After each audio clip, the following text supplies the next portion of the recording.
Stand by, ready 3, take 3, Mike here.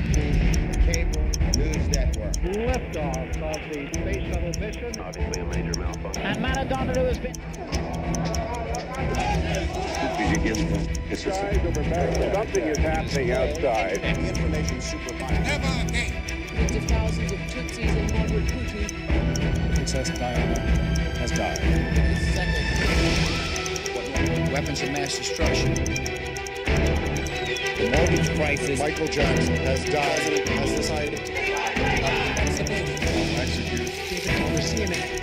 Ukrainian history, more than 500,000 Plutocrats in Brazil.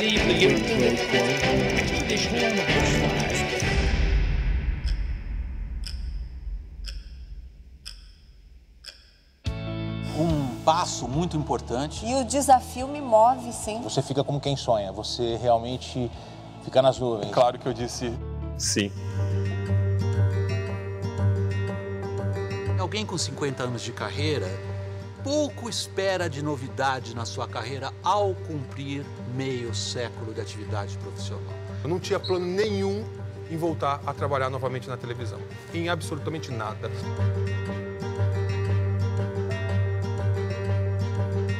Eu me considero jornalista de raiz. Todo jornalista de raiz que teve o crescimento profissional, escuta CNN, a perna treme. Quando o meu celular faz barulhinho, eu olho assim e eu vejo uma foto relacionada à CNN. Se, oxe, valei-me. Que isso? Eu ainda não consigo mensurar o tamanho do que está acontecendo. Quando eu soube o que era, aí o coração bateu forte de verdade. Isso é muito mais do que eu poderia imaginar. A vontade que dá é sair gritando para todo mundo que a gente conhece e ama. Foi coração na garganta, né? Meu Deus, eu faço parte disso. Faço parte da história. É algo que tá mexendo comigo, assim. Parece que não, mas a ficha tá caindo aos poucos. Eu quero dar o melhor de mim. Eu não esperava que eu fosse confrontado com um desafio dessa magnitude. Estava passando por um momento muito difícil na minha vida e nesse dia que eu decidi, eu falei, Daniel, vida nova. Minutos depois, o telefone tocou. Pulei. E vamos voar. Me tornei mãe e tô encarando um novo desafio também profissional. Tô dando o maior passo que eu já dei na vida até aqui. Foi muita emoção pisar na nossa sede, na Avenida Paulista.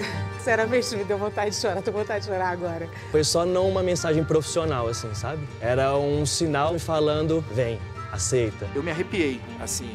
Eu entrei ali e falei, essa vai ser minha nova casa. Não tive dúvidas. Você sabe que você está trazendo algo muito grande para o Brasil. Meu coração na hora falou, vamos embora. Começar um projeto que eu acredito muito. Novos colegas e criando tudo do zero. A gente, sim, vai trabalhar como se fosse o projeto das nossas vidas. Porque é. Não tinha mais aquilo do que é TV ou do que é internet. Onde esse conteúdo vai estar, em qual tela, pouco me importa. Finalmente eu ouvi isso. Fazer parte disso não consigo pensar em outra coisa que não seja um palavrão. O maior canal de notícias do mundo. É maravilhoso, não tenho o que falar. É um novo caso de amor, eu digo, da minha vida. Eu amo me apaixonar. A CNN com certeza vai fazer história nesse país e já está fazendo história nesse país. E a Luciana vai estar correndo atrás da notícia. A grande novidade que o telespectador espera pode chegar. É louco para começar a trabalhar, fazer diferente, fazer CNN.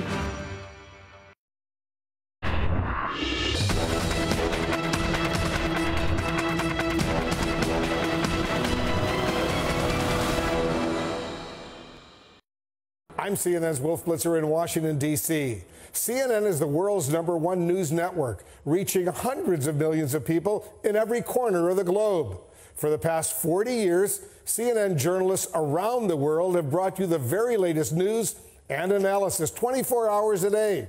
Well, starting now, you'll be able to get that first-class reporting in Portuguese with a Brazilian accent. Bem-vinda, CNN Brasil.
muito boa noite. Boa noite, está no ar a CNN Brasil. Seja muito bem-vinda, muito bem-vindo. Tem presente pra gente, Mona Lisa? Posso? Por favor, é uma honra pra gente receber esse microfone das mãos do Wolf Blitzer, um dos jornalistas mais premiados do mundo, diretamente da CNN em Washington, nos Estados Unidos. E com a chegada desse microfone, começa uma nova etapa do jornalismo brasileiro. Esse é o símbolo do maior canal de notícias do mundo. O maior desafio a partir de agora é trazer em tempo real os fatos mais relevantes. As informações que impactam a vida da gente e que mexem com o rumo da política e com os caminhos da economia. Preparamos um programa de estreia com reportagens e entrevistas exclusivas. Vamos apresentar nosso time de jornalistas, profissionais conhecidos e respeitados. Serão mais de 17 horas de programação ao vivo por dia e estaremos em todas as plataformas. No programa de hoje, a cobertura completa da pandemia do novo coronavírus no Brasil e no mundo. Nossas correspondentes foram até a Itália, o primeiro país a fechar as fronteiras para impedir o avanço da doença. Preparamos uma série de entrevistas especiais com chefes dos poderes da República. A CNN está no ar. E convidamos você, a partir de agora, a ficar aqui com a gente. Temos 3 sedes nacionais: São Paulo, Brasília, Rio de Janeiro. Só em São Paulo, em plena Avenida Paulista, são 4.000 metros quadrados, deles 800 só para os estúdios. Vejam os números: 130 estações de trabalho, 25 estações de pós-produção de conteúdo, 800 telas espalhadas por toda a sede paulistana. Os cenários já estão todos prontos, instalados, os estúdios em plena operação. Ao todo, são mais de 450 pessoas no Brasil e nos escritórios internacionais: Nova York, Londres, Washington e Buenos Aires. Aqui no país, repórteres espalhados por todos os estados. O time de jornalistas chega a 160 profissionais. Eles vão produzir as notícias levadas para milhões de brasileiros 24 horas por dia. Com destaque para as coberturas em política, economia e mundo. A CNN terá jornalistas no Congresso Nacional, no Palácio do Planalto e no Supremo Tribunal Federal. Repórteres e produtores dedicados, prontos para entrar ao vivo. Na economia, a mesma coisa. Cobertura completa e profunda, sempre com uma equipe de profissionais especializados. Nossa equipe de analistas segue a mesma linha. Contamos com grandes talentos, com vasta experiência em coberturas política e econômica. É essa turma toda que vai estar por trás dos nossos programas na TV e no digital. Ainda hoje a gente vai falar dessa programação. Antes, um destaque: a nossa tríade. A tríade é um modelo da CNN Internacional para a checagem de notícias. É inédito aqui no Brasil. Tem uma inovação em relação à nossa matriz. Aqui, a tríade também é visual, fica no meio da nossa newsroom. Funciona assim: quando uma notícia importante, delicada, por exemplo, um furo, é conseguido por um dos nossos jornalistas, ela é levada para a tríade, formada por diretores de jornalismo, de digital e de um representante do departamento legal. A informação é avaliada, checada, rechecada pela tríade antes de ser publicada. As perguntas são simples: precisamos publicar? Devemos publicar? Podemos publicar? É um formato para melhorar a qualidade da informação que chegará até o nosso telespectador. Equipes nas ruas, profissionais a postos, todo mundo conectado. Boa noite, Gotino. Posso começar perguntando? Preparado para começar um novo capítulo lindo na história do jornalismo brasileiro? Boa noite, Mona Lisa. Ao vivo é com a gente, né? É isso aí.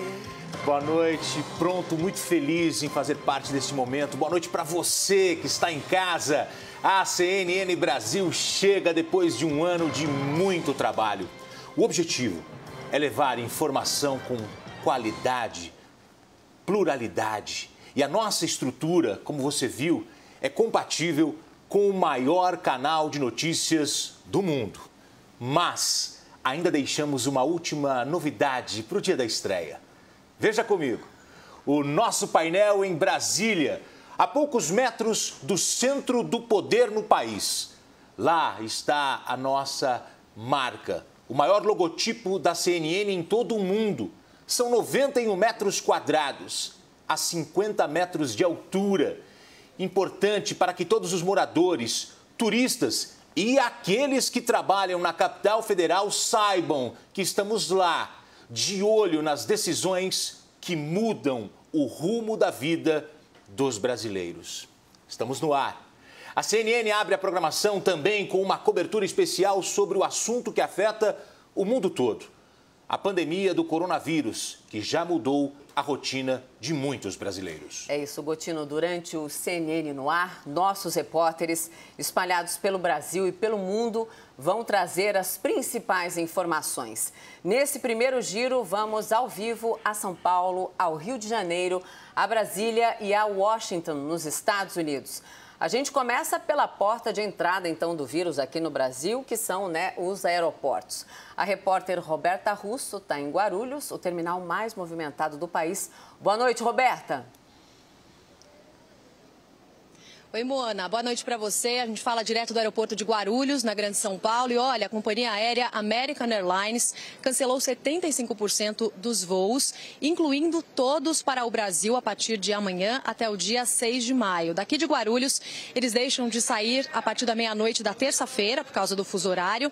E, portanto, estão canceladas as rotas para Nova York, Dallas e Los Angeles. Lembrando, Mona, que outras empresas já têm adotado esses tipos de medidas. É o caso da Latam, que não voa mais entre São Paulo e Milão, e também é o caso da Alitalia, que suspendeu boa parte dos voos para o país europeu. Daqui a pouquinho eu estou de volta falando mais detalhes, contando mais informações sobre a chegada de passageiros que vêm de fora do país e os cuidados por causa do coronavírus. Até já. Obrigado, Roberta Russo. Em Brasília, o novo coronavírus mudou a rotina dos três poderes. E hoje, o presidente Jair Bolsonaro, que estava em monitoramento por causa da suspeita do coronavírus, saiu do Palácio da Alvorada para encontrar os manifestantes que marcaram presença em várias partes do país. Conversamos agora com o repórter Leandro Magalhães, que tem outras informações para a gente. Leandro, boa noite. Muito boa noite para você, boa noite a todos. Pois é, mudou muito aqui a rotina dos três poderes em Brasília. O Congresso Nacional e o Palácio do Planalto já adotaram medidas após o anúncio da pandemia. Hoje o presidente Jair Bolsonaro foi conferir de perto as manifestações aqui de Brasília, conversou com os manifestantes, os apoiadores e estendeu até a mão. Eu volto daqui a pouco com outras informações daqui de Brasília. Combinado, Leandro. Gente, futebol parado no Brasil. Competições nacionais realizadas pela CBF serão suspensas. Quem está na porta da Confederação Brasileira de Futebol, no Rio de Janeiro, é a repórter Raquel Amorim. Boa noite, Raquel.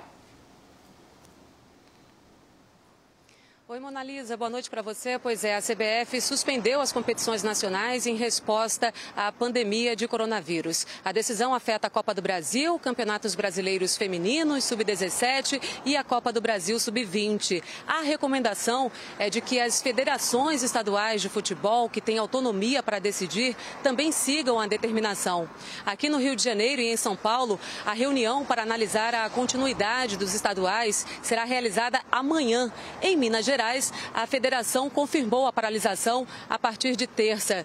Segundo a CBF, é preciso que todos no futebol assumam a responsabilidade na luta contra a expansão do novo coronavírus.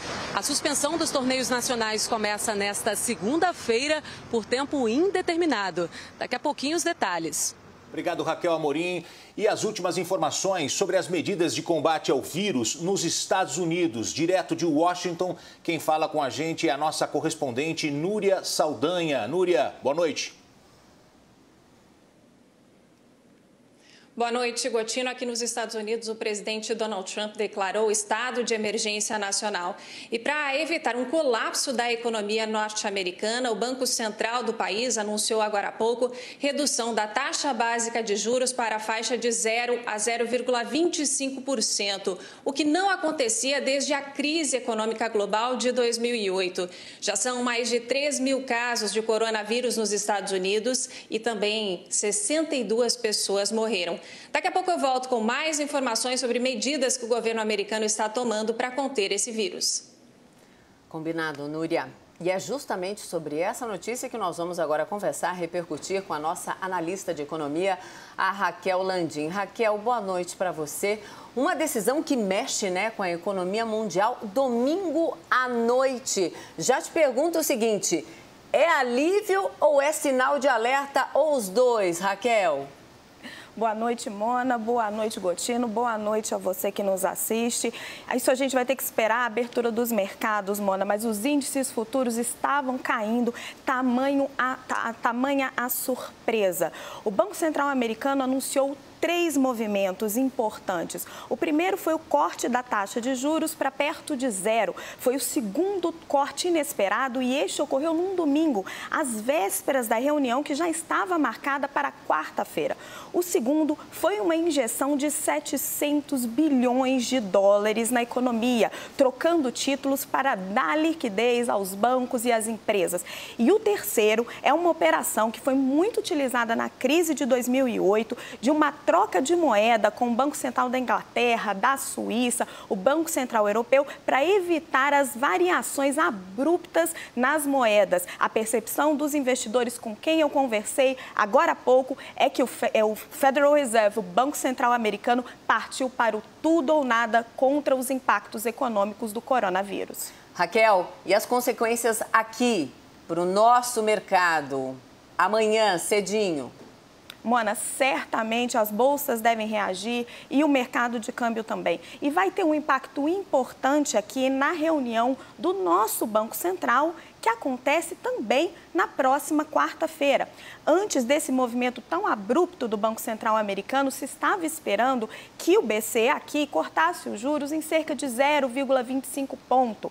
Agora, as estimativas, as apostas dos analistas já são de um corte um pouco mais profundo. O Banco Central brasileiro está diante de um dilema: cortar mais os juros para acelerar a economia e, com isso, correr o risco de uma maior escalada do dólar, desvalorizando ainda mais o real. Porque quando a gente corta juros, o dinheiro sai do país e o real se desvaloriza. E olha, vai ser assim a partir de agora. Nós temos os analistas, nós temos os comentaristas, os nossos âncoras e jornalismo ao vivo para você. Mona, acho que vale a gente atualizar, já que estamos ao vivo. O Ministério da Saúde divulgou há pouco a atualização no número de casos no Brasil. 191 casos no Brasil. No mundo, 153 mil casos em 146 países. E grandes hospitais já estão criando mais leitos. É uma outra medida adotada.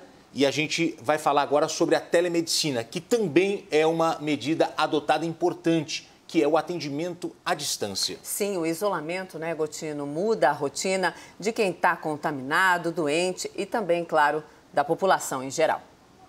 A comida deve estar fora. Não tinha ninguém lá fora, todo mundo fica longe de mim. A rotina de quem enfrenta o novo coronavírus. Eu chamei o zelador, pedi para ele vir com luvas e eu deixei o lixo fora do meu apartamento, porque é a única forma de eu descartar o lixo. O medo de quem acaba de chegar ao maior aeroporto do país, em São Paulo. Chegamos nesse momento da Itália, desembarcando aqui em Guarulhos. Não tivemos informações nenhuma sobre medida de segurança, sobre o coronavírus. O novo coronavírus, que foi confirmado em Wuhan, na China, não demorou muito para se espalhar pelo mundo e chegar ao Brasil. É um vírus que causa infecções respiratórias, mais comum ele causar resfriado. A maioria da população já deve ter tido pelo menos uma infecção pelo coronavírus. Especialistas afirmam que é possível que uma só pessoa contraia vários tipos de coronavírus ao longo da vida. O Covid-19, mais chamado de novo coronavírus, pode evoluir para problemas mais graves, principalmente em idosos e pessoas com doenças crônicas. Para as próximas semanas, a expectativa é de que o número de casos aumente, principalmente em São Paulo. Nós prevemos que essa primeira onda vai durar mais ou menos 5 meses. Então, nós vamos ter que passar por isso durante 5 meses. O aumento do número de casos vem ocorrendo. Provavelmente teremos um aumento maior entre 2 e 4 semanas para frente. O plano de contingenciamento de São Paulo prevê a suspensão de eventos que tenham mais de 500 pessoas, assim como aulas em universidades e escolas públicas das redes municipal e estadual. A rede privada recebeu a mesma recomendação. Em postos de saúde e hospitais, as férias de médicos e enfermeiros foram canceladas. No Hospital das Clínicas da Unicamp, em Campinas, a estrutura está ganhando reforço para atender os casos mais graves. Nós só conseguimos entrar na área de isolamento da UTI do Hospital das Clínicas de Campinas porque o leito continua vazio. Mas assim que houver um paciente com um novo coronavírus internado aqui, o visitante vai ter de ficar a essa distância da pessoa infectada. Só médicos e enfermeiros terão contato com os doentes, utilizando roupas e equipamentos especiais para fazer o atendimento. Nós já vivemos pandemias no passado, a pandemia do H1N1 de 2009, a epidemia de ebola de 2013, nós vivemos a SARS também em 2004. Então, a nossa equipe, né, de epidemiologia hospitalar, da qual eu também faço parte, ela tem uma experiência no manejo dessas situações de gravidade. Na Universidade Estadual de Campinas, as atividades foram suspensas. Uma decisão da reitoria para evitar a transmissão do novo coronavírus aqui dentro do campus. As salas de aula estão vazias. Os corredores também. 34 mil estudantes devem ficar sem aulas durante 15 dias. E a direção cancelou viagens de funcionários e pesquisadores. A gente está estimulando todos os professores das unidades que façam e desenvolvam atividades online. Isso é uma tendência no mundo todo. Todas as universidades que estão aí suspendendo atividades não sabem quanto tempo vão ficar. O atendimento online também pode ser adotado por hospitais particulares de São Paulo, que integram o Programa de Apoio ao Desenvolvimento do SUS. Testes já estão sendo feitos da chamada telemedicina, um sistema que permite consultas e apoio médico à distância com o uso da tecnologia. Nesse modelo de teleconsultoria, o atendimento dura em média 20 minutos. 500 médicos especialistas estão envolvidos diretamente com o projeto. O investimento será de 65 milhões de reais. Isso vai ser fundamental, tanto para diagnóstico, tanto para orientação de médicos que não têm essa especialidade, mas principalmente em benefício daquela população que, para atendimento com especialista, infectologista, pneumologista, que são aqueles mais necessários na doença causada pelo coronavírus, eles vão ter essa condição através da telemedicina. Vamos atualizar, agora já são 200 casos confirmados do novo coronavírus no nosso país. E sobre a reclamação do passageiro de que não recebeu orientação quando desembarcou no aeroporto em Guarulhos, a Anvisa informou que o papel da agência é dar encaminhamento aos casos sintomáticos e não faz abordagem aleatória. Segue na CNN Brasil. Mona Lisa, a gente vai fazer agora uma chamada por Skype com o estudante paulista Wes Stamatis, que contraiu o novo coronavírus aqui no Brasil. Ele está em quarentena há 4 dias. Olha aí a imagem. Wes, 4 dias que você começou a sentir os primeiros sintomas. Boa noite para você. Eu queria começar essa conversa querendo saber quando que você sentiu os sintomas. Você imaginou o que seria o coronavírus? Como é que está sendo para você ficar em casa aí isolado? Bom, primeiro, boa noite.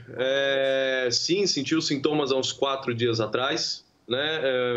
Achei que era uma gripe normal, mas eu fiquei muito febril, depois a febre começou a subir, eu fui direto para o hospital, fiquei 5 horas no hospital.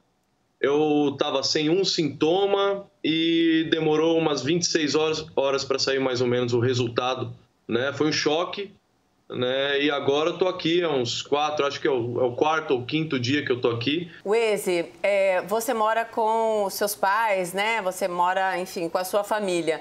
O que eu queria saber é como é que uma pessoa fica em quarentena, separada de todo mundo, na mesma casa.